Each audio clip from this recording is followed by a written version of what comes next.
Assalomu alaykum, men Mahmudjon Ahmadjon. Bugun men sizlarga chakralar to'g'risida gapirib bermoqchiman. Chakra o'zi nima? Qayerdan kelib qolgan nima o'zi?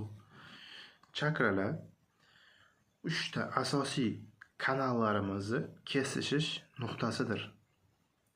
Endi tushuntirib beraman. Mana bizda 7 ta tana bor.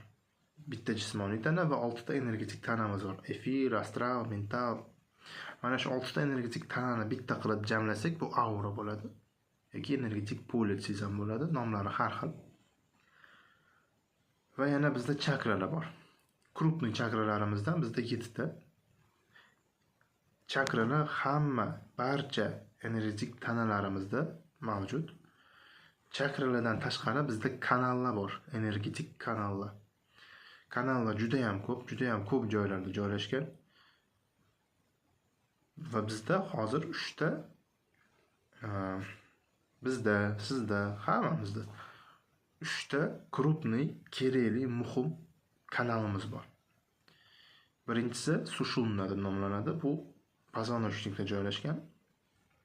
Katta bo'ladi, uzun bo'ladi. Tanamizda ancha baranda bo'ladi, tepaga ham qarab ketadi ancha va tanamizda pastda ham bo'ladi. Yeri teggan bemalol kiradi.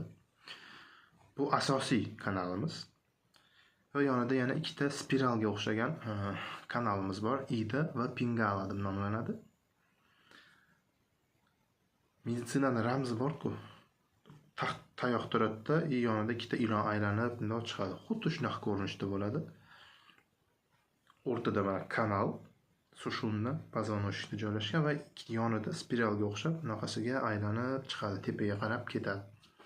Va mana shu aylanib chiqib to'qnash kelgan joyda kesishish paydo bo'ladi. 3 ta kanal bitta joyda bo'ladi. O'sha nuqta bu chakra bo'ladi.